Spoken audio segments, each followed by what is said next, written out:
நினைக்கிறேன் அன்றகுமார திசாநாயக்க யாழ்ப்பாணத்துக்கு அந்த முதலாவது ஒருங்கிணைப்பு கூட்டத்துக்கு வந்த பொழுது வந்து நான் அவரிடம் இந்த தையட்டு விஷயத்தை வந்து சொன்ன இடத்துல அதில் இவர் பாராளுமன்ற உறுப்பினர் அர்ச்சனாவும் ஆளுநரும் வந்து கொஞ்சம் குழப்பகரமாக வந்து கருத்துக்கள் தெரிவித்த நிலையில் வந்து எங்களுக்கு கிடைச்ச தகவலின்படி வந்து அது இராணுவத்தால் மேற்கொண்ட ஒரு கொலையாகத்தான் எங்களுக்கு அந்த தகவல் கிடைச்சிருக்கின்றது. அவர் முகாமுக்குள்ளே சென்றதுக்கு பிறகு அவர் கொலை செய்யப்பட்டு தான் அந்த குளத்தில் வந்து அவருடைய உடலை போட்டிருந்தார்களாக அங்கே இருக்கக்கூடியவர்கள் சொல்லியிருக்கின்றார்கள். இன்றைக்கு வந்து வடகிழக்கில் இந்த ஆட்சி மாறினதுக்கு பிறகும் இராணுவம் அது விசேஷமாக முல்லைத்தீவில் வந்து 1க்கு 2 ஒரு நிலையில் தான் இருக்கிறோம். ஒரு இராணுவ சிப்பாய் 2 பொதுமக்கள் என்ற ரேஷியோவில் அங்கே நிலை நிறுத்தி இருக்கிறோம். ஆகவே இராணுவத்துடைய விருப்பம் இல்லாமல் அந்த பிரதேசத்தில் எதுவுமே நடக்க போகிறதில்லை. ஒரு கொலைக்காரர் வந்து கொலை செய்தாலும் வந்து இராணுவத்துக்கு தெரியாமல் நடக்க போகிறதில்லை. அதுதான் உண்மையான யதார்த்தம். ஆகவே இந்த நிலையிலே ஒரு இனப்படுகொலையே செய்திருக்கிற ஒரு இராணுவம் 16 வருஷமாக அந்த இனப்படுகொலை தொடர்பாக எந்த விதமான பொறுப்புக்கூறலும் நடக்காமல் இருக்க அந்த இனப்படுகொலை செய்த நபர்களே பக்கத்து வீடுகளில் வந்து முகாம்களில் வந்து தங்கியிருக்கிறார். பெண்களை துஷ்பிரயோகம் செய்தவர்களே பக்கத்தில் வந்து வீதியில் வந்து நடந்து கொண்டு போயிடும். பிள்ளைகளை கடத்தி துஷ்பிரயோகம் செய்தவர்களே வந்து பக்கத்தில் வந்து நிற்கணும். பள்ளிக்கூடங்களுக்கு செல்லிடும். சிவில் டிஃபென்ஸ் ஃபோர்ஸ் என்று சொல்லி போட்டு பள்ளிக்கூடத்தில் வந்து முன்பள்ளியில் வந்து படிப்பிக்கணும். இதெல்லாம் வந்து பெரிய படத்தில் அவர்கள் அந்த செய்த நேரடி குற்றங்களுக்கு வந்து பொறுப்பு கூற வைக்கப்பட்டு அவர்கள் வந்து தண்டிக்கப்பட வேண்டும் என்பது உண்டு.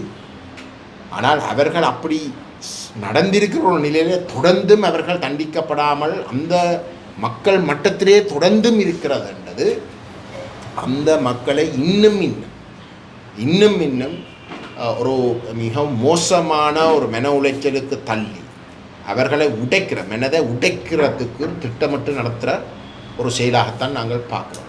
அதுதான் நாங்கள் இந்த இராணுவம் முழுமையாக பொறுப்பு கூற வைக்கிற வரைக்கும் இந்த இராணுவத்தில் வந்து இந்த இனப்படுகொலை, மனித குலத்துக்கு எதிரான குற்றம், போர்க்குற்றங்கள் போன்ற மிக மோசமாக தெரிஞ்ச அந்த குற்றங்களுக்கு சம்பந்தப்பட்டவர்கள் முழு பேர் அதில் இருந்து முழுமையாக அகற்றப்படுற வரைக்குமாவது அந்த இராணுவம் வடகிழக்கில் இருந்து அகற்றப்பட வேணும் என்ற கோரிக்கையை வந்து நாங்கள் முன்வைக்கிறதுக்கான காரணம் ஏதோ உங்களுக்கு விசரன்றதுக்காக இல்லை.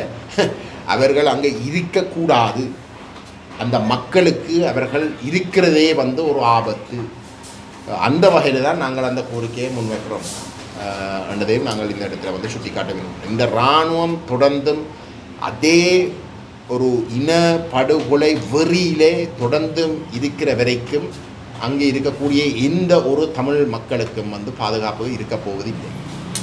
தையிட்டு விகார தொடர்பில் நீங்கள் தொடர் போராட்டங்கள் செய்து வாருங்கள். ஆனால் இந்த தையிட்டு விகார போராட்டங்கள் தொடங்கின காலப்பகுதியிலேருந்து நீங்கள் தொடர்ந்து போராட்டங்களை மேற்கொண்டு வந்தால் அந்த விகார தரப்பு வந்து தங்களோட திட்டங்களை மாற்றி தொடர்ந்து வேலை திட்டங்கள் ஒன்றையும் செய்து கொண்டு வருகிறது. இதுக்கு ஒரு தீர்வு இல்லாமல் எப்படியே போய்ட்டு வந்துருக்கு. தொடர்ந்து எப்படி ஒவ்வொரு முறையும் போராட்டத்தோட ஒரு குறிப்பிட்ட அளவு போகும் அல்லது உங்களோட தையிட்டு விகார தொடர்பில் ஒரு காத்திரமான நடவடிக்கைக்கு ஏதாவது? நாங்கள் ஒவ்வொரு போராட்டம் நடக்கிற ஆண்டு நாங்கள் பகிரங்கமாக வந்து நாங்கள் அழைப்பு விடுக்கின்றோம். நாங்கள் தொடர்ச்சியாக 2 வருஷமாக செய்து கொண்டு வருகிறோம். இது ஒரு முழுமையான ஒரு மக்கள் மயப்படுத்தப்பட்ட ஒரு போராட்டமாக மாறணும். அதில் அனைவருடைய பங்களிப்பும் இருக்கணும்ன்றது நாங்கள் பகிரங்கமாக சொல்கிறோம். அப்போ அதில் வந்து தரப்புகள் அதை பலப்படுத்துறதுக்கு வந்து வராமல் எல்லாத்தையும் அதை எப்படி என்ன பலவீனப்படுத்துறதுக்கு வந்து வேலை செய்து கொண்டு இருக்கிற ஒரு நிலையில் வந்து நாங்கள் குறைஞ்சதை வந்து அந்த பாதிக்கப்பட்ட மக்களுக்கு துணையாக வந்து நாங்கள் தொடர்ந்தும் இருந்து இந்த விடயத்தை வந்து உயிர்ப்போட வந்து வச்சிருக்கணும்ன்ற அடிப்படையில் நாங்கள் செயல்படுறோம். இப்போ ஊடகங்களும் வந்து நான் நினைக்கிறேன் அன்றகுமார திசாநாயக்க யாழ்ப்பாணத்துக்கு அந்த முதலாவது ஒருங்கிணைப்பு கூட்டத்துக்கு வந்த பொழுது வந்து நான் அவரிடம் இந்த தையட்டு விஷயத்தை வந்து சொன்ன இடத்துல அதில் இவர் பாராளுமன்ற உறுப்பினர் அர்ச்சனாவும் ஆளுநரும் வந்து கொஞ்சம் குழப்பகரமாக வந்து கருத்துக்கள் தெரிவித்த நிலையில் வந்து அந்த விடயத்தை நாங்கள் தெளிவுபடுத்தி சொன்ன கருத்துக்கள் பரவலாக வந்து ஊடகங்கள் ஊடாக சோஷியல் மீடியா ஊடாக வந்து வெளியில் போன இடத்துல வந்து கணிசமான ஒரு கொந்தளிப்பு ஒன்று ஏற்பட்டது. அப்போ அந்த கருத்துராக்கமும் கணிசமாக வந்து இது ஒரு அப்பட்டமான ஒரு தவறு உண்டு தையட்டி விஷயத்தில் வந்து நடக்குது என்ற விடயம் போய் சேர்ந்த இடத்துல வந்து அந்த ஒருங்கிணைப்பு குழு கூட்டம் நடைபெற்ற அடுத்த கூட்டத்தில் வந்து நியாயமான ஒரு மக்கள் அணிதிரள் ஒன்று நடந்தது. இப்போ நாங்கள் எங்களோட ஊடக நண்பர்களுக்கும் நாங்கள் கேட்டுக்கொள்ள விரும்புகிறது என்றால் அந்த வகையிலான ஒரு கருத்துராக்கம் நடக்கும். அப்போ அவங்களோட ஒத்துழைப்பும் வந்து அவசியம். இது தமிழ் தேசிய மக்கள் முன்னே வந்து சொல்லியோ ஏதோ அவங்களும் இதில் செய்கிறாங்களோ ஒன்றும் சொல்லி தேவையில்லை. பாதிக்கப்பட்ட மக்களுடைய விஷயத்தை மட்டும் வந்து நீங்கள் சொல்லி அதுக்கு பின்னால் வந்து அனைத்தில் வேணுமென்ற ஒரு கருத்தை கொண்டு போனால் எங்களை பொறுத்தவரை வந்து நான் நினைக்கிறேன் நாங்கள் கணிசமான ஒரு நாங்கள் மாற்றத்தை வந்து ஏற்படுத்தலாம். இந்த அரசாங்கம் தையட்டி விஷயத்தில் வந்து இந்த அரசாங்கம் மட்டுமில்லை, எந்த ஒரு அரசாங்கம் தையட்டி விஹாரை சம்பந்தப்பட்ட விஷயத்தில் அவர்கள் தப்ப முடியாது. ஏனென்றால் அது ஒரு அப்பட்டமான சட்டவிரோத செயல்பாடு. அதில் தொல்பொருளோ வேறு ஏதோ ஒன்று முக்கியத்துவம் வாய்ந்தோண்டோ இங்கே கிடையாது. அது வெறுமனே தனியார்ட காணியை என்ன சவேந்திர சில்வாண்ட தலைமையில் வந்து இராணுவம் வந்து படிக்கிறதுக்கு முடிவெடுத்து வந்து ஒரு இனவாத வெறியில் பறிச்சது 6 ஏக்கரை பறிச்சது. அப்போ இங்கே வந்து ஒரு அனுமதியும் இல்லாமல் சட்டவிரோதமாக வந்து ஒரு காணியில் வந்து நான் போய் குந்தினான் என்ன அந்த உள்ளூராட்சி சபை வந்து போலீஸோடு சேர்ந்து வந்து வெளியில் போடும். அதில் போய் கட்ட தொடங்கினா வந்து அடுத்த நிமிஷம் வந்து என்ன போய் உள்ளுக்கு போடுவாங்க அப்படிங்க. அப்போ அது மாதிரி அந்த விஹாரே சட்டவிரோதமாக கட்டின ஒரு விஷயமாக பார்த்து வெறுமனே வந்து சட்ட ஒழுங்கு பிரச்சனையாக வந்து கருதி அந்த சட்டத்தின் அடிப்படையில் வந்து உரிய நடவடிக்கையில் எடுத்து அந்த விஹாரை அகட்டி அந்த காணியை வந்து உரிய மக்களிடம் வந்து திரும்ப பாரம் கொடுக்கணும்னு தான் ஒரே வழி. அதை செய்யணும். இதுக்கு நாங்கள் விட்டு கொடுத்தால் நாளைக்கு வந்து அவைய விரும்புகிற ஒவ்வொரு இடத்துலையும் வந்து விஹாரையை கட்டிப்பட்டு விஹாரை கட்டியாச்சு தானே, அப்போ இதை விட்டு கொடுக்கணும்னு சொல்லிடணும். அது ஏற்க முடியாது. நாங்கள் இனவாதிகள் இல்லை. உரித்த இடத்துல வந்து விஹாரை கட்டுறதுல வந்து எங்களுக்கு எதிர்ப்பு இல்லை. ஏற்கனவே வந்து அங்கே ஒரு விஹாரைக்கு ஒரு இடம் ஒன்று இருந்தது, அதில் கட்டியிருக்கலாம். அதில் போய் அடிக்கல் ரிஜினல் கூட வந்து அடிக்கல் நாட்டை வந்து அங்கே இருக்கக்கூடிய எந்த ஒரு மக்களும் வந்து எதிர்ப்பு தெரிவிக்கல, நாங்கள் எதிர்ப்பு தெரிவிக்கல. அதுக்குரிய 20 பிறப்பில் வந்து அவர்கள் அந்த காணியை கட்டியிருந்தால் வந்து எங்களுக்கு ஒரு சிக்கலும் இல்லை. ஆனால் அதை செய்யாமல் வந்து போய் தனியார்ட காணியில் வந்து ஒரு சம்பந்தம் இல்லாத ஆக்களோட காணியை பறித்து போட்டு கட்டுறதுன்றதை வந்து ஏற்கவே முடியாது. இது அரசாங்கம் வந்து தலையிட்டு இதை செய்தே ஆகணும். அதை செய்யாட்டி இந்த அரசாங்கமும் இதுக்கு முதல் இருந்த இனவாத அரசாங்கங்களே போலத்தான் அவர்களும் செயல்படுறாங்கன்றது அவர்கள் தமிழ் மக்களுக்கு வந்து நிரூபிக்கிறதாக இருக்கும். அது மிக முக்கியம். ஏன்னா அவனுக்கு நம்ம வந்து நாளைக்கும் வந்து அவன் ஏதோ ஆணையோட பெறலாம். ஆகவே இது அம்பலப்படுத்தப்படுறது வந்து இவர்களும் இதை செய்யாட்டி வந்து இவர்களும் இதுக்கு முதல் இருந்த அரசாங்கங்களை போல இனவாதிகள் தான் என்பதை மக்களுக்கு அம்பலப்படுத்துறதுக்கு வந்து தையட்டி போராட்டம் வந்து ஒரு மிக மிக முக்கியமான ஒரு வழி. அது அதில் இந்த தனக்கு ஒரு பிரச்சனையும் தெரியவில்லை. ஆனால் தலைவர் தன் இது சம்பந்தமாக முடிவெடுக்கணும். ஆகவே CVK சிவஞானம் அவர்களுக்கு தான் கதைச்சு ஒரு பதில் சொல்கிறேன்னு தான் சொன்னார். அப்படி சொல்லியும் ஒரு சில நாட்கள் அது அப்படி சொல்லியும் ஒரு சில நாட்களுக்கு பிறகு ஒரு பதிலும் இல்லாத இடத்துல செயலாளர் அவர்கள் தலைவர் CVK சிவஞானம் அவர்களையும் நேரடியாக தொடர்பு கொண்டது.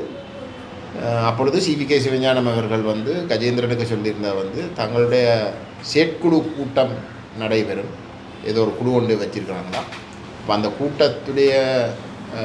கூட்டம் நடைபெற்றதுக்கு பிறகு தான் இது சம்பந்தமாக ஒரு முடிவை தெரிவிக்கலாம் என்று சொல்லியிருந்தார். இப்போ அந்த இடத்துல தான் நாங்கள் ஒரு ஊடக சந்திப்பொன்றை இங்கே இந்த அலுவலகத்தில் நடத்தி நானே நேரடியாக வந்து அறிவிச்சிருந்த நான் வந்து தயவு செய்து வந்து இந்த செயற்குழு கூட்டத்தை அவசரமாக நடத்துங்கள். ஏனென்றால் இது தாமதிக்கிறது பொருத்தமில்லை. அப்படியே அந்த செயற்குழு கூட்டத்தை வந்து நீங்கள் நேருக்கு நேர் முகத்துக்கு முகம் சந்தித்து தான் நடக்க வேணுமென்று இல்லை. இன்றைக்கு ஜூம் போன்ற எத்தனையோ விதமாக வந்து நாங்கள் முன்னேறி இருக்கிறோம். அப்போ ஜூம் ஊடாகவோ ஸ்கைப் ஊடாகவோ ஏதோ ஒரு வழியில் நீங்கள் அந்த கூட்டத்தை விரைவில் நடத்துங்கோ. ஏனென்றால் அப்படி நடத்துவதன் ஊடாகத்தான் நாங்கள் கணிசமான நேரத்தை வந்து இந்த உறுப்பு நாடுகளுக்கு வழங்கி கணிசமான ஒரு அழுத்தத்தை ஏற்படுத்தலாம் என்ற கருத்தை நாங்கள் பகிரங்கமாகவும் வந்து தமிழரசு கட்சிகிட்ட நாங்கள் சொல்லியிருந்தோம். அப்படி இருக்க வந்து எங்களுக்கு எந்த விதமான பதிலும் வரவில்லை. அந்த நிலையிலே 31ஆம் தேதி மற்றது உங்களுக்கு தெரியும். நாங்கள் இந்த டில்கோலை வந்து முதல் தடவையாக நாங்கள் சந்தித்த பொழுது நாங்கள் ஆகஸ்ட் மாதம் 1ஆம் தேதிக்கு இடையில் வந்து நாங்கள் இந்த கடிதத்தை நிறைவு செய்து நாங்கள் வெளியிடுவோம் என்றதை நாங்கள் பகிரங்கமாக வந்து எங்களோட மக்களுக்கு அறிவிச்சிருந்தோம். அது பல தடவைகள் நாங்கள் கூறியிருந்தோம். நான் தனிப்பட்ட முறையில் வந்து ஆகஸ்ட் 1ஆம் தேதி அன்றைக்கு அந்த டில்கோல வந்து பேசப்பட்ட பொழுது அதே தாமதிக்கப்பட்டிருக்கும். நாங்கள் அதுக்கு முதலே வந்து நாங்கள் இதை முடிவுக்கு கொண்டு வருவோம் என்று தான் நான் விரும்பினேன். ஆனால் ஆகஸ்ட் 1ஆம் தேதி என்று அறிவிக்கப்பட்ட ஒரு நிலையிலே நாங்கள் கையொப்பங்கள் எல்லாத்தையும் வந்து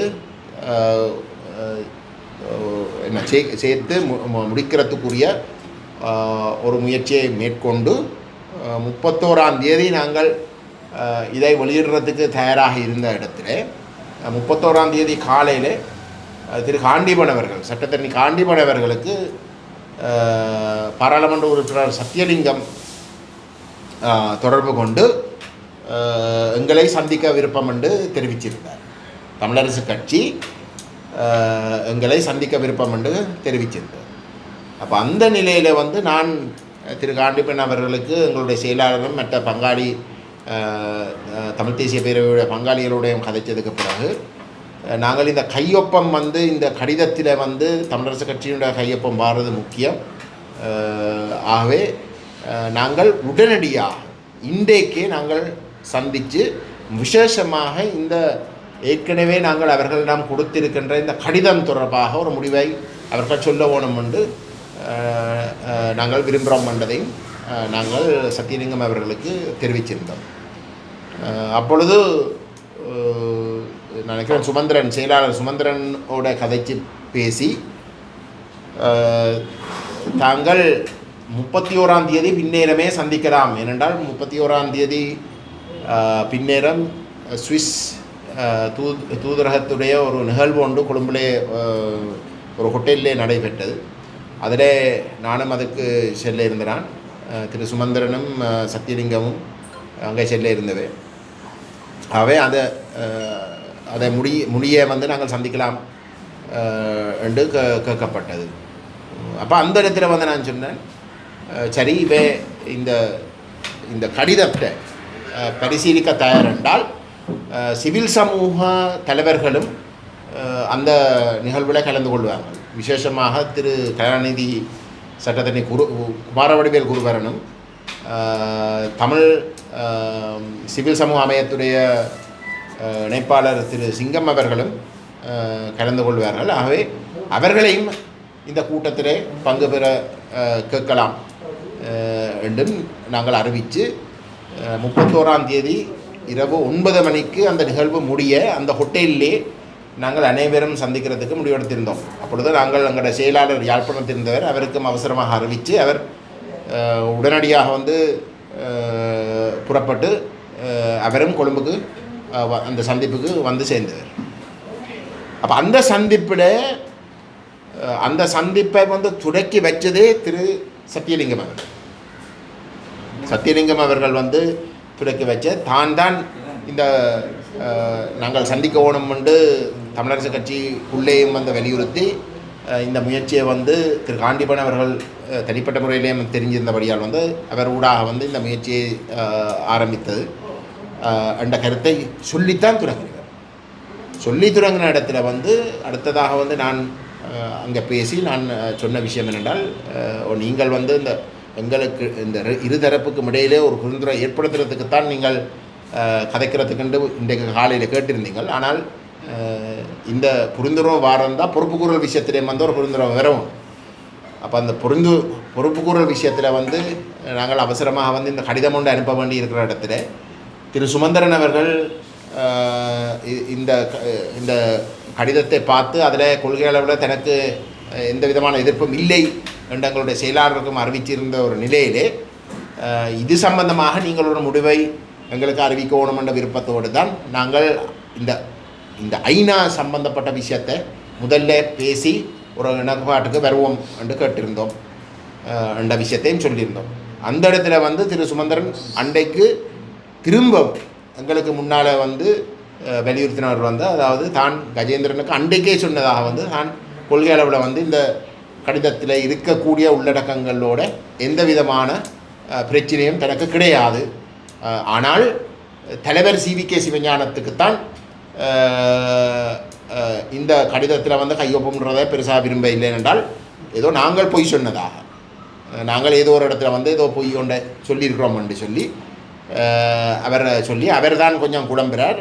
எப்படியாக இருந்தாலும் சனிக்கிழமை தாங்கள் யாழ்ப்பாணத்திலே இந்த செயற்குழு 7 பேர் கொண்ட செயற்குழு சந்திக்க இருப்பதாகவும் அங்கு இந்த கடிதம் இப்போ அனுப்பப்பட்டிருக்கிற இடத்துல வந்து அங்கே பேசி நாங்கள் உங்களுக்கு பின்னேறம் சனிக்கிழமை பின்னேரமே உங்களை யாழ்ப்பாணத்திலே சந்தித்து நாங்கள் இதை முடிவுக்கு கொண்டு வருவோம் என்ற விஷயத்தை சொன்னார்.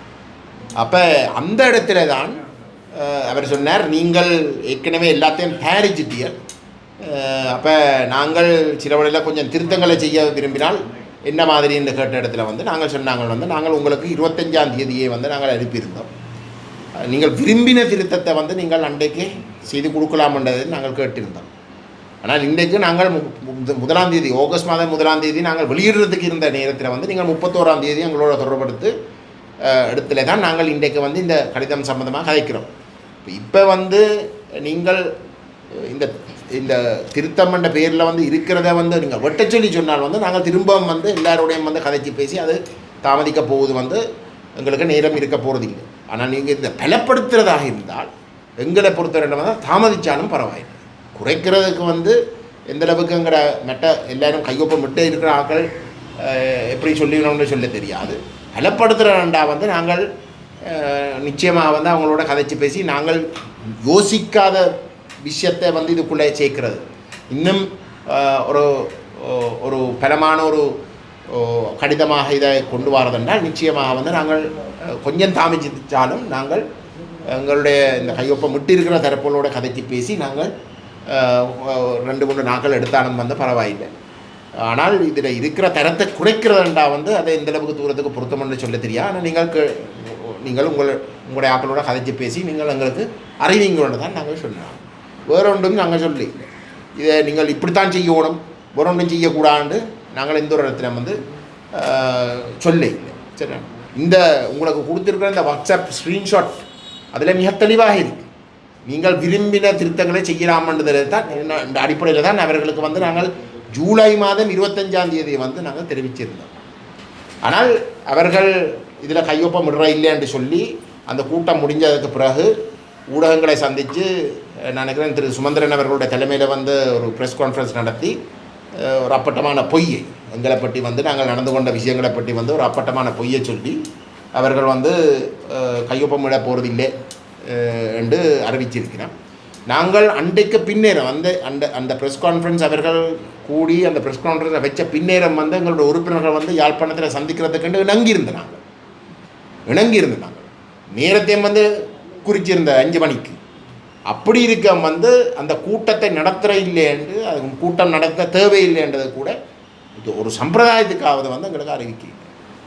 அப்போ அப்படிப்பட்ட ஒரு நிலையில் வந்து சரி இவர்கள் தொடர விரும்புகிறாங்க இல்லை, சந்திப்புகளை தொடர விரும்புகிறாங்க இல்லை என்ற ஒரு நிலையிலே நாங்கள் எங்களுடைய வேலையை இந்த கடிதத்தை மற்றவர்களுடைய கையொப்பங்கள் எல்லாத்தையும் வந்து உறுதிப்படுத்தி நாங்கள் வெளியிட்டிருந்தோம். 4ஆம் தேதி ஆகஸ்ட் மாதம் நாங்கள் எதிர்பார்த்த 1ஆம் தேதியில் இருந்து 3 நாள் கழிஞ்சு நாங்கள் வெளியிட்டிருந்தோம். அதுக்கு பிற்பாடு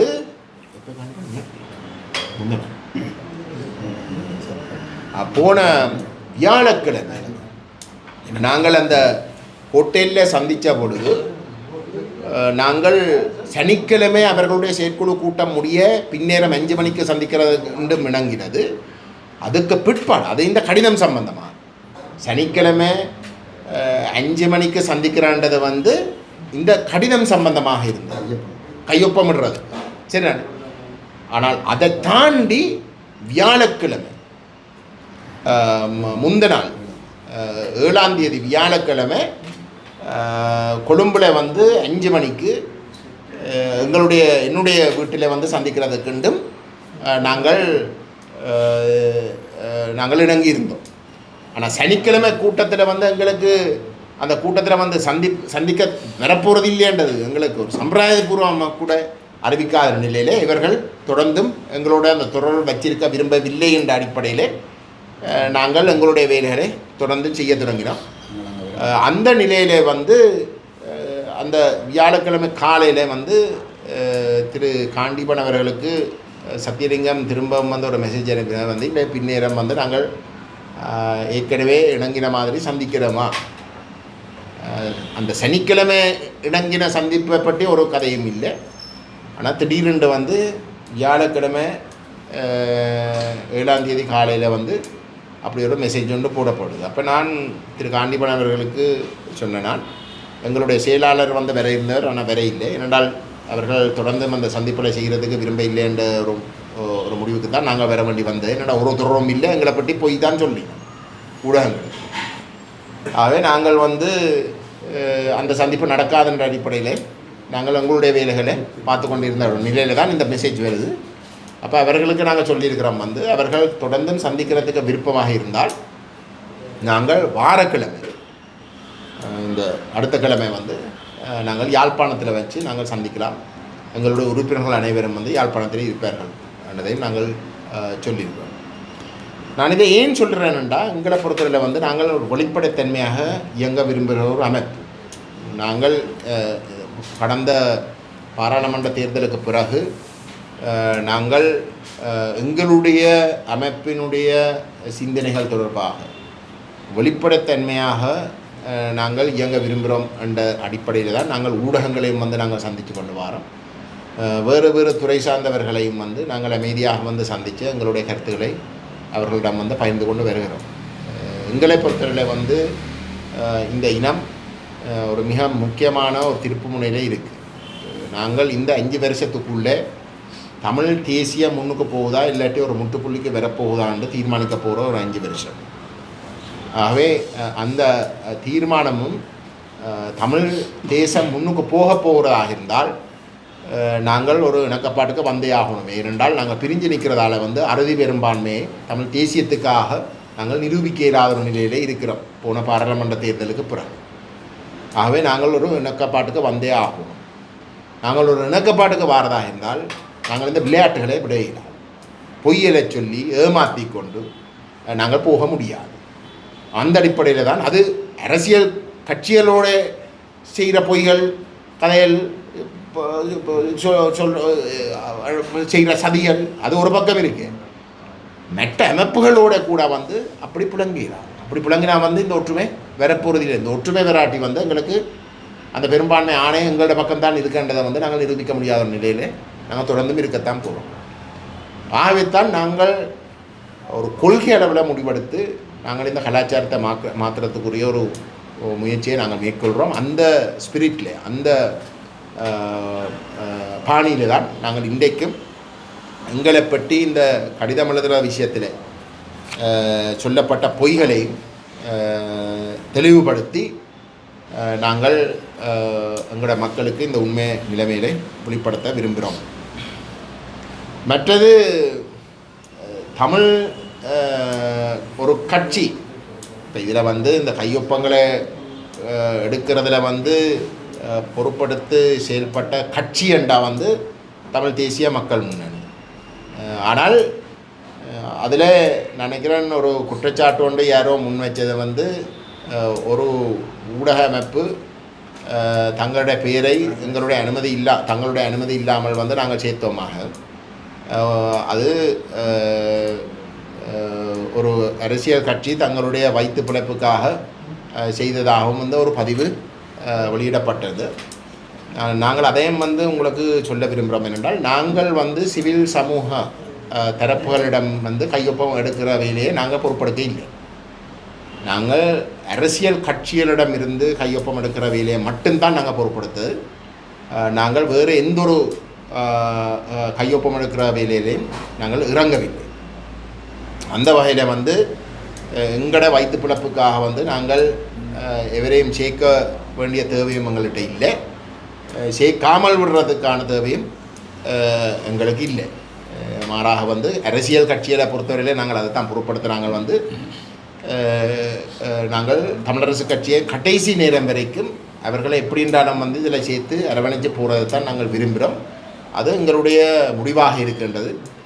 அவர்கள் எங்களை பற்றி அப்பட்டமான பொய்களை வந்து ஊடகங்களுக்கு சொல்லியிருந்தும் வந்து இப்போ தொடர்ந்தும் சந்திக்க விருப்பம் என்று தெரிவித்த இடத்துல வந்து நாங்களும் வந்து தொடர்ந்து சந்திக்கிறதுக்கு விருப்பம் பண்ணதை நாங்கள் தெரிவிச்சிருக்கிறோம். ஏன்னா எங்களை பொறுத்தவரையில் வந்து அவை எங்களை எந்தளவுக்கு அவமானப்படுத்தினாலும் இந்த இனம் என்று கருதினால் இந்த 5 வருஷத்துக்குள்ளே வந்து நாங்கள் ஒரு பொது நிலைப்பாட்டுக்கு வராட்டி இந்த இனம் அழியும். அதுதான் எங்களுடைய மிக தெளிவான புரிதல். ஆகவே நாங்கள் எந்தளவுக்கு நாங்கள் எங்களுக்கு எதிராக முன்வைக்கிற பொய்கள் எல்லாத்தையும் சகித்து கொண்டு நாங்கள் இந்த இனத்துக்காக வந்து அந்த அந்த இணக்கப்பாட்டை ஏற்படுத்துறதுக்கு நாங்கள் இயன்ற அளவுக்கு நாங்கள் முன்னுக்கு போகணும். அதுக்காக வந்து அந்த பொய்களை வந்து நாங்கள் அம்பலப்படுத்தாமல் இருக்க போகிறது இல்லை, அது கட்டாயம் அம்பலப்படுத்துவோம். அவர்கள் செய்கிற தவறுகளையும் வந்து நாங்கள் அது யாராக இருந்தாலும் வந்து நாங்கள் அதை சுட்டி காட்டுவோம், அதில் மாற்று கருத்து இல்லை. ஆனால் அதுக்காக வந்து இந்த உறவை ஏதோ ஒரு வகையில் இந்த இணக்கப்பாடு ஒன்றை ஏற்படுத்தக்கூடிய நிலைமையை இல்லாமல் செய்கிற வகையில் நாங்கள் நடந்து கொள்ள போகிறதில்லை. வேறு யாரும் நடந்து கொள்கிறா அது அவர்கள் தான் பொறுப்பு கூறணும். ஆனால் நாங்கள் அப்படி நடந்து கொள்ள போவது இல்லை என்றதையும் நாங்கள் உங்களுக்கு இந்த நேரத்தில் சுட்டி காட்ட விரும்புகின்றோம்.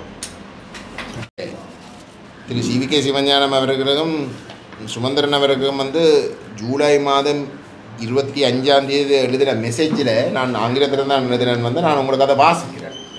அதில் சொல்லப்பட்ட விஷயம் அந்த அந்த டிராஃப்டை வந்து அவர்களுக்கு அனுப்பி போட்டு வந்து அதோட டேக் பண்ணி போட்ட மெசேஜ் வந்து please consider signing this common letter if there are changes to the letter that will make it acceptable to you which the current document fall short of please let me know ASAP for us to circulate and consider Gajan.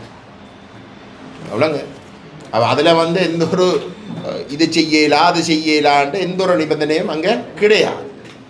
இது 25 நாங்கள் அறிவிக்கிறோம். ஒரு கிழமை இருக்குது. நாங்கள் எங்கள்கிட்ட டெட்லைனாக வந்து நாங்கள் எங்களோட மக்களுக்கும் எங்களோட இந்த விடயத்தில் வந்து அக்கறை செலுத்துகிற அனைத்து தரப்புகளுக்கும் வந்து சொல்லியிருந்தால் வந்து ஆகஸ்ட் 1 அப்போ போதிய அளவு நேரம் அவர்களுக்கு வழங்கப்பட்டது. அவர்கள் விரும்பின விஷயங்களை வந்து இதுக்குள்ளே சேர்த்துக்கொள்கிறது. ஆனால் எங்களோட ஒன்றுமே செய்யவில்லை. மாறாக 31 டெட்லைன் 1 என்று அறிவித்த இடத்துல 31 தான் முதல் தடவையாக வந்து அவர்கள் எங்களோட தொடர்புக்கு வருகிறார். அவர்கள் தான் தொடர்புக்கு வந்தார். நாங்கள் வந்து ஆரம்பத்தில் இந்த கூட்டத்தை போடுற நேரத்திலேருந்து நாங்கள் கேட்டுக்கொண்டிருக்கிறோம். ஆனால் வரவே இல்லை. இப்போ என்ன அந்த டெட்லைனுக்கு முதல் நாள் தான் அவன் உண்மையிலே வந்து தொடர்புக்கு வரையினோம். இதுதான் நடந்த சம்பவம். இது சம்பந்தமாக உங்களுக்கு என்ன கேள்வியில் இருக்கின்றா தாராளமாக கேட்குறோம். இந்த பொது அமைப்புகள்கிட்ட அனுமதி இல்லாமல் சிவில் சமூகம் கடிதம் வாங்கிறது சொல்கிறபடியா அந்த சிவில் அமைப்பு மேலே நீங்கள் நடவடிக்கை எடுப்பீங்க? ஒரு சில பொது அமைப்புகள்கிட்ட அனுமதி இல்லாமல் சிவில் சமூகம் கடிதம் எடுத்து சொல்லணும் நீங்கள் சொன்னீங்க. சிவில் சமூகங்கள் இந்த பொது அமைப்புகள் சிவில் சமூகம் வந்து அது நீங்கள் அவர்கிட்ட தான் கேட்கணும். ஆனால் சிவில் சமூகம் அந்த கையொப்பங்களை எடுத்த தரப்புகள் வந்து எல்லாத்தையும் கேட்டுத்தான் அவருடைய அனுமதியோடு தான் வெளியிட்டது தான் அவர்களுடைய நிலைப்பாடு. ஒரு சில தரப்புகள் தங்களுடைய அனுமதி இல்லாமல் தான் கடிதம். ஆனால் அது உத்தியோகபூர்வமாக வந்து அவங்க அதை வெளியிட இல்லைன்றதுன்னு வந்து சொல்கிறாங்க.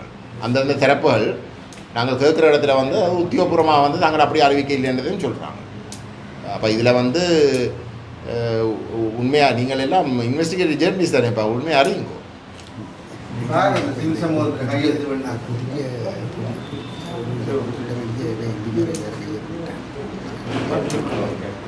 மற்றது நாங்கள் ஒரு கோரிக்கையாக விட விரும்புகிறோம். தமிழரசு கட்சிக்கு 8 பாராளுமன்ற உறுப்பினர்கள், அதை நாங்கள் எத்தனையோ இடங்களை நாங்கள் சொல்லியிருக்கிறோம். வந்து அவை ஒரு தவிர்க்க முடியாத ஒரு தரப்பு. 8 பாராளுமன்ற உறுப்பினர்களாக இருக்கிற இடத்துல வந்து அவர்கள் வந்து இந்த ஐநா மனிதுரிமை பேரவை உறுப்பினர்களுக்கும் ஐநா மனிதுரிமை ஆணையாளருக்கும் வந்து அவர்கள் உத்தியோகபூர்வமான ஒரு நிலப்பாட்டை தமிழ் மக்கள் சார்பில் வந்து அறிவிக்கணும். அது அவர்களுக்கு இருக்கக்கூடிய கடமை. இந்த ரகசியமாக போய் வந்து கதைச்சி பேசி வந்து பின்கதவால் வந்து கதைச்சி பேசுகிற வந்து அப்படி இருக்கக்கூடாது. அதில் அவருடைய ஒரு சிலர் வந்து அப்படி செய்யணும்.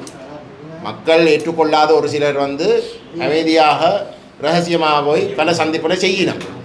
அப்போ அப்படி இல்லாமல் வந்து மக்களுடைய பிரதிநிதிகள் என்று சொல்கிற தரப்பு வந்து எந்த விதமான கூச்சலும் மறைவும் இல்லாமல் தங்களுடைய உத்தியோகபூர்வமான நிலப்பாட்டை வந்து அவர்கள் வெளிப்படுத்தணும் தமிழ் மக்கள் சார்பாக. அதுதான் உண்மையில் தேவை. சொல்லுக்கும் செயலுக்கும் இடையிலே இடைவெளியில் இருக்கக்கூடாது. அந்த வகையில் வந்து நாங்கள் கேட்டுக்கொள்ள விரும்புகிறோம். அதுவும் விசேஷமாக தமிழரசு கட்சியின் 8 பாராளுமன்ற உறுப்பினர்கள் இருக்கிறோம்.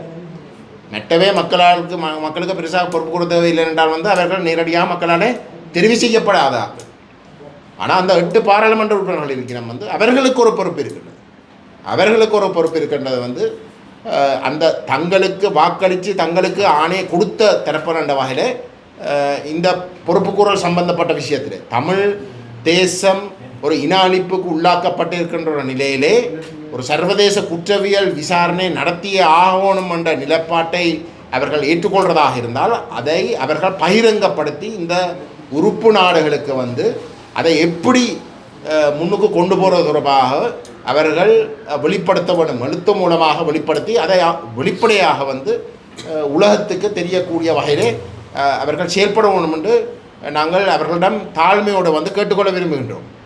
ஏனென்றால் இந்த நேரத்தில் வந்து சில வேளையில் மக்களால் தெரிவு செய்யப்படாத தரப்புகள் மக்களால் தெரிவு செய்யப்பட்ட அந்த 8 பாராளுமன்ற உறுப்பினர்களுடைய செல்வாக்கை பயன்படுத்தி பிள்ளையான வகையில் வந்து அந்த கட்சியின் பேரை பாவிக்கிறான்றது பொருத்தமில்லை. அது ஒரு அன்னெத்திக்கல். அது பொருத்தமில்லை. ஆகவே நாங்கள் பாராளுமன்ற உறுப்பினர்களிடம் வந்து நாங்கள் கேட்டுக்கொள்கின்றோம். அது கட்சியின் நிலப்பாடாக இருக்கலாம். அதில் ஒரு பிரச்சனையும் இல்லை.